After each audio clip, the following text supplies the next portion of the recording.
سورة النساء مدنية.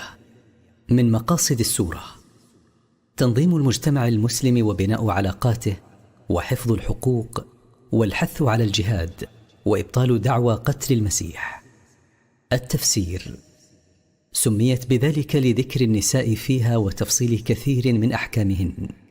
بسم الله الرحمن الرحيم.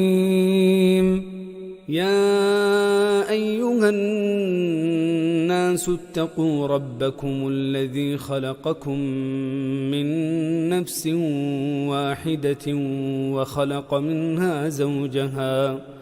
وخلق منها زوجها وبث منهما رجالا كثيرا ونساء، واتقوا الله الذي تساءلون به والأرحام، إن الله كان عليكم رقيبا. يا أيها الناس اتقوا ربكم، فهو الذي خلقكم من نفس واحدة هي أبوكم آدم، وخلق من آدم زوجه حواء أمكم، ونشر منهما في أقطار الأرض بشرا كثيرا ذكورا وإناثا. واتقوا الله الذي يسأل بعضكم بعضا به بأن يقول: أسألك بالله أن تفعل كذا. واتقوا قطع الأرحام التي تربط بينكم، إن الله كان عليكم رقيبا. فلا يفوته شيء من أعمالكم، بل يحصيها ويجازيكم عليها. وآتوا اليتامى أموالهم ولا تتبدلوا الخبيث بالطيب، ولا تأكلوا أموالهم إلى أموالكم، إنه كان حوبا كبيرا. وأعطوا أيها الأوصياء اليتامى وهم من فقدوا آباءهم ولم يبلغوا الحلم أموالهم كاملة إذا بلغوا وكانوا راشدين، ولا تتبدلوا الحرام بالحلال بأن تأخذوا الجيد النفيس من أموال اليتامى وتدفعوا بدله الرديء الخسيس من أموالكم، ولا تأخذوا أموال اليتامى مضمومة إلى أموالكم، إن ذلك كان ذنبا عظيما عند الله. وإن خفتم ألا تقسطوا في اليتامى فانكحوا ما طاب لكم من النساء مثنى وثلاث ورباع، فإن خفتم ألا تعدلوا فواحدة أو ما ملكت أيمانكم، ذلك أدنى ألا تعولوا. وإن خفتم ألا تعدلوا إذا تزوجتم اليتيمات اللاتي تحت ولايتكم، إما خوفا من نقص مهرهن الواجب لهن أو إساءة معاملتهن، فدعوهن وتزوجوا الطيبات من النساء غيرهن.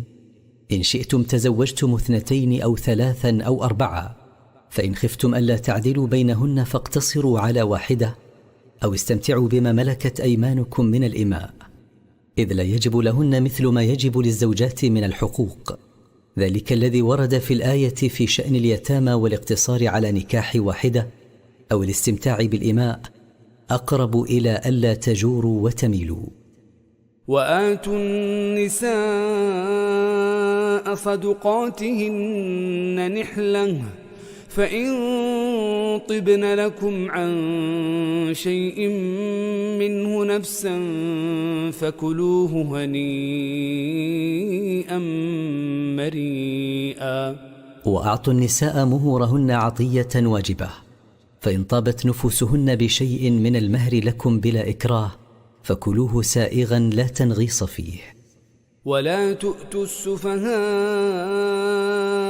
أموالكم التي جعل الله لكم قياما، وارزقوهم فيها واكسوهم وقولوا لهم قولا معروفا.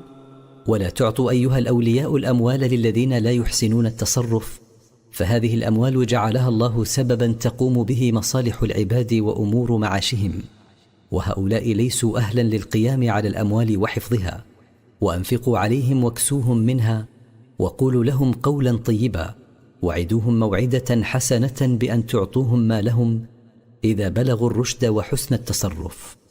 وابتلوا اليتامى حتى إذا بلغوا النكاح فإن آنستم منهم رشدا فادفعوا إليهم أموالهم ولا تأكلوها إسرافا وبدارا أن يكبروا ومن كان غنيا فليستعفف ومن كان فقيرا فليأكل بالمعروف فإذا دفعتم إليهم أموالهم فأشهدوا عليهم وكفى بالله حسيبا.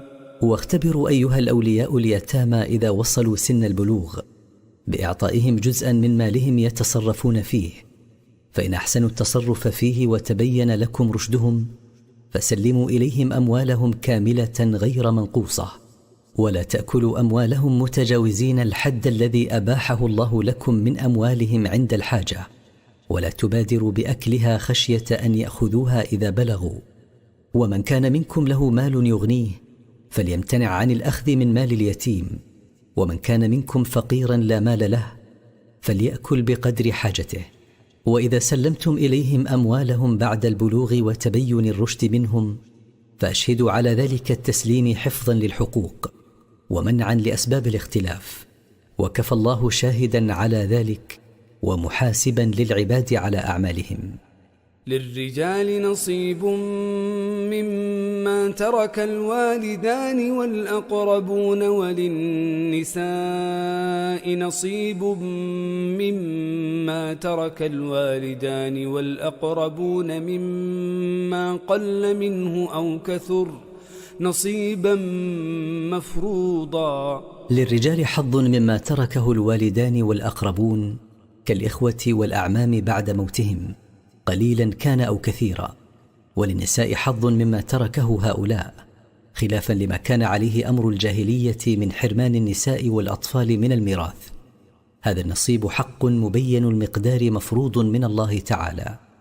وإذا حضر القسمة أولو القربى واليتامى والمساكين فارزقوهم منه وقولوا لهم قولا معروفا.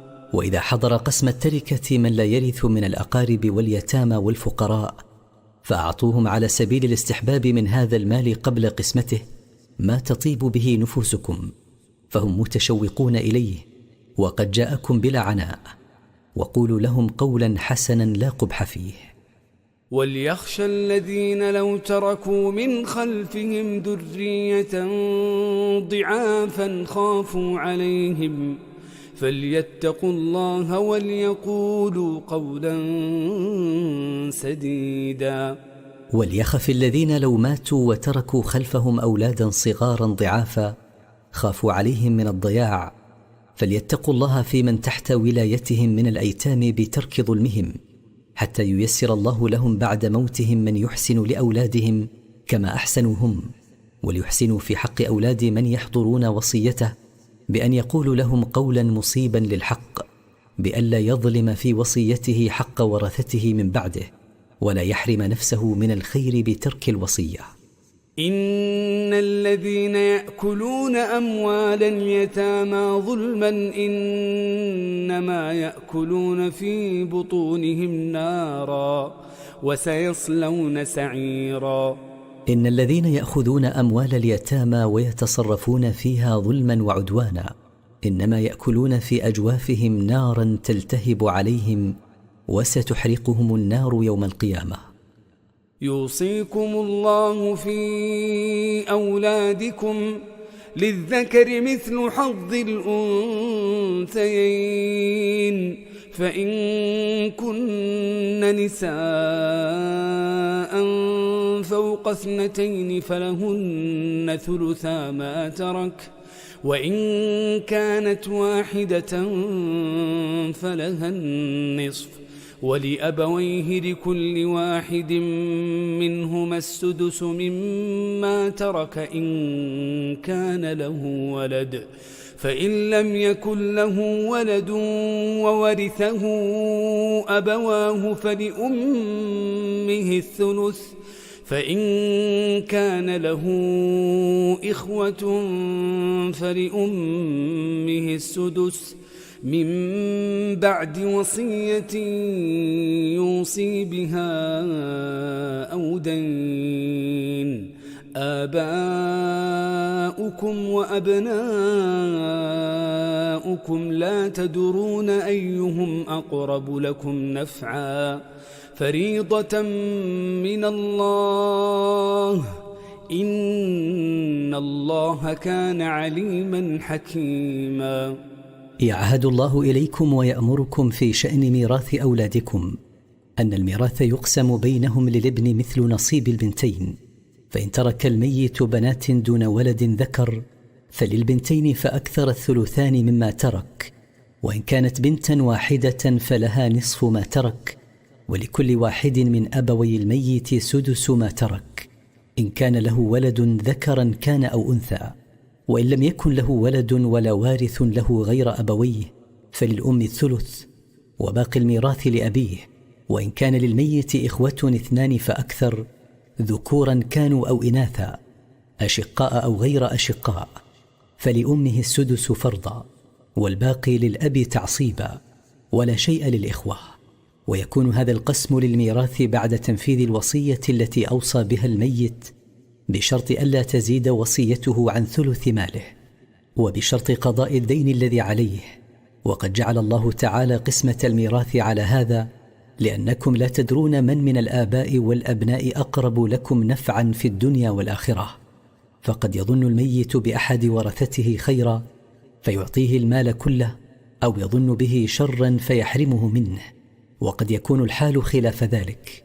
والذي يعلم ذلك كله هو الله الذي لا يخفى عليه شيء، ولهذا قسم الميراث على ما بين وجعله فريضة منه واجبة على عباده.